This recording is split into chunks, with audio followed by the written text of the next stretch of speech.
Energy नहीं देती, calories देती है। अगर हमारा प्राण का धरातल अच्छा है तो बहुत थोड़े से सीधे साधे खाने से काम चल जाएगा। अगर हम स्ट्रेस में हैं तो वो सीधा सीधा खाना है वो टेस्टी नहीं लगेगा, खा भले ही टेस्टी नहीं लगेगा। जब हम रिलैक्स हैं, एनर्जेटिक हैं, तो फिर बहुत आसान है, जितना चाहिए उतना खाना। दूसरी चीज मुझे जो गलती करनी पड़ी वो ये, मेरा रात का खाना लेट होने लगा। कुदरत से कोई भी पंगा लेता है तो आज से कोई नहीं जीता, आदमी हारता। दूसरा, सुबह मुझे कुछ दवा के साथ लेना पड़ता है। आपको रात को आपने खा लिया, अब आप पानी के अलावा और कुछ नहीं ले रहे हैं, तो जितने घंटे आपको आराम मिलता है, सिस्टम को आराम मिलता है, उतना ही वो अपने आप को रिवाइव कर लेता है, वो नया कर लेता है अपने आप। डॉक्टर बोलते हैं कि थोड़े थोड़े समय पर मील लो, मुझे समझ में नहीं आता, किसी को अनुकूल होता है तो ठीक है, मैं एग्री नहीं करता। अगर अभ्यास हमारा अच्छे से चल रहा है, प्राणायाम में मजा आ रहा है, जैसे मेरा मतलब है कि हमने 5-7 मिनट भी किया और मन का मौसम सुधर गया, तो वो प्राणायाम हुआ। और यहाँ कुछ नहीं हुआ तो वो सांस की कसरत हुई, उसका कोई खास मीनिंग नहीं है, लेकिन शुरू में वो सांस की कसरत से ही चालू होती है कहानी, धीरे धीरे करके मजा आने लगता है।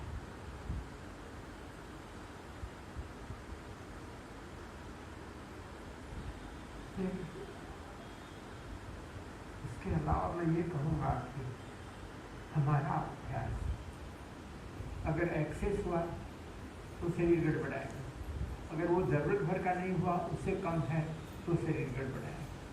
तो जस्ट इनफ कितना है टीचर को पता नहीं चलता। मैं अपना अनुभव बताता हूँ, अभी तो ऐसा नहीं होता। पहले कभी कोई मेहमान आ गए मिलने के लिए और उनके साथ मुझे 2-3 घंटे बोलना पड़ा, तो मेरा रूटीन भी बिगड़ता है, बोलने में बहुत सारी एनर्जी खर्च होती है। फिर मेरा नेक्स्ट मील है, उसमें मेरा डिसिप्लिन नहीं रहता। जो लोग कम बोलते हैं वो लोग ज़्यादा जीते हैं। कम खाना पड़ता है उनको, कम डिस्टर्ब होते हैं, कम बीमार होते हैं। पहले कैंसर, गले के कैंसर को प्रीजर्स डिजीज बोलते थे, उपदेशक की बीमारी। आयुर्वेद के ग्रंथों में लिखा है कि बहुत ज़्यादा मेहनत करने वाला व्यक्ति, बहुत ज़्यादा बोलने वाला व्यक्ति, सेक्स में ज़्यादा इंडल्जेंस है, इन लोगों को दिन में सोना पड़े, उनकी नींद बढ़ जाएगी, क्योंकि नींद की क्वालिटी बिगड़ेगी। आपने नोटिस किया होगा, जिस रोज पेट अच्छे से खाली हुआ उस रोज नींद गहरी होगी, नींद के घंटे कम हो जाएंगे। एक चीज मैं और कहना चाहूँगा, दोहरा रहा हूँ ये, कि हम 12 बजे से पहले की 1 घंटे की नींद 12 बजे के बाद के 2 घंटे की नींद के बराबर है। सूर्य उगने के बाद सोते हैं वो नींद नेगेटिव है, उतने घंटे घटा दीजिए, कुल मिलाकर नींद कितनी हुई। मैं एक उदाहरण देता हूँ, जैसे मान लीजिए मैं 11 बजे सोया, तो 11 बजे से 12 बजे तक 2 घंटे सोया, फिर 12 बजे से लेकर के मान लीजिए सुबह 6:15 बजे सूरज उगा तो 6:15 बजे तक 6.25 घंटे सोया, और उसके बाद 2 घंटे और सो लिया, तो वो 2 घंटे माइनस कर दीजिए। जो लोग जल्दी सोते हैं उन लोगों की नींद कम देर में पूरी होती है। दूसरी बात ये कि सूरज डूबने के करीब 4-4.5 घंटे तक कफ का समय है, उसमें नींद आराम से आ जाएगी। फिर पित्त का समय चालू होता है, जो हमें वापस एक्टिवेट करता है और हम अच्छे से नहीं सो पाएंगे। इन कुछ चीज़ों का ध्यान रखेंगे तो कमर व्यवस्थित रहेगी, पाचन शक्ति ठीक रहेगी। पाचन शक्ति ठीक रहेगी तो और दूसरी चीज़ें बहुत कम तकलीफ देती हैं। खाने को सिंपल बनाएंगे तो ज़्यादा अच्छा है, यानी एक साथ 2-3 सब्जियां हैं, एक आध नमकीन है, एक आध मिठाई है, आसानी से हजम नहीं। मैंने 8 साल तक दोपहर को यहाँ आज आश्रम में ही रहता था, तो एक मोटी सी रोटी अपने हाथ से सेक करके खाता था। फिर भूख नहीं लगती थी। दूसरे दिन दोपहर शाम को कुछ फल वगैरह ले लिए थोड़े से, सुबह पानी जैसी पतली चाय, वो गर्म पानी मानिए एक तरह से, 1 चम्मच शक्कर डालकर वो ले।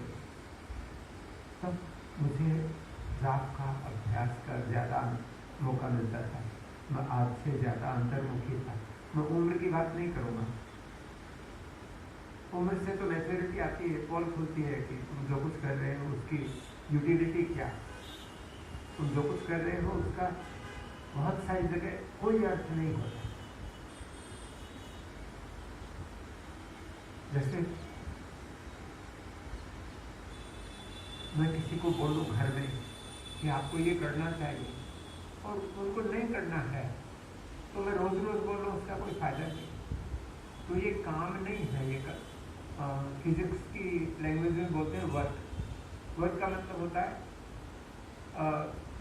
हमने फोर्स लगाया, मेहनत की, उसकी जो दिशा है उसकी तरफ कुछ हुआ क्या, कुछ विकास हुआ क्या, फोर्स इनटू डिस्प्लेसमेंट। कुछ नहीं हुआ तो दीवार को धक्का देते रहिए, खुद को थकाते रहिए, कोई अर्थ नहीं। लेकिन आप ये लो एनर्जी लेवल्स पर उतना विवेक नहीं रख पाता। मैं फुल टाइम नहीं लूँगा आपका। इसका मौसम सुधारने के लिए प्राणायाम, रिलैक्सेशन, मसाज, हाथ की मुद्रा, ये कीजिए, रेगुलर कीजिए। इन पर मौसम का कोई खास असर नहीं होता। मैंने जो कहा इसमें मैं कुछ नहीं समझा पाया हूँ, कि आपके कोई सवाल हो तो पूछ सकते हैं। और वो उन्होंने नोटिस तो बाद में किया है, मैं नोटिस कर रहा हूँ इसको काफ़ी समय, पिछले 3 साल से, कि मेरी कमर धीरे धीरे करके बढ़ गई। कुदरत के खिलाफ जाएंगे तो नहीं होता है।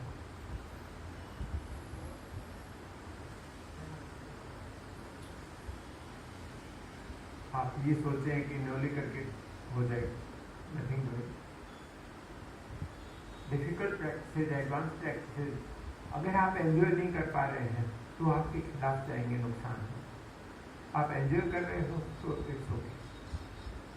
आपने न्योली की, भस्त्रिका की, उद्यान किया,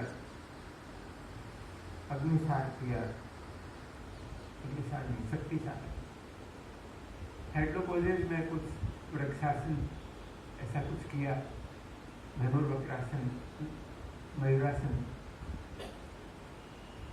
तो आपकी सीमा रेखा जो थी, लक्षण रेखा जो थी, वहां से आगे गए कि शरीर शिकायत करेगा। उस समय शिकायत नहीं करेगा तो नींद में करेगा, नींद में नहीं करेगा तो दूसरे दिन सुबह उठेंगे तब करेगा। और शायद आपकी एलिमेंट्री कनाल उतने अच्छे से फंक्शन नहीं करता है, तो समय देखना चाहिए हमसे क्या गलती है।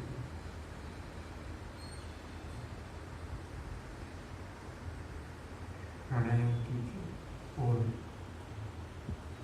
क्वालिटी सुधार। स्पाइन सीधी नहीं होगी तब तक ब्रीदिंग ठीक से नहीं हो पाएगी। ब्रीदिंग प्रॉपर्ली नहीं होगी तो डीप नहीं होगी। डीप नहीं होगी तो वो सांस लेने के समय जितनी एनर्जी मिलनी चाहिए थी उतनी मिलेगी नहीं। और चाटने से थोड़ी प्यास बुझती है।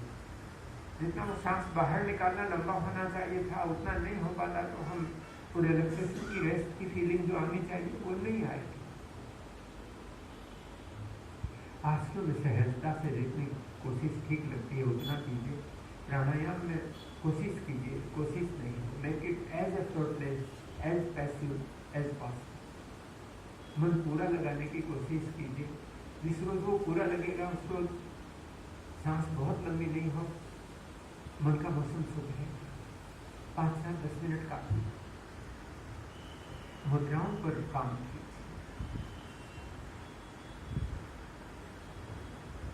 Okay.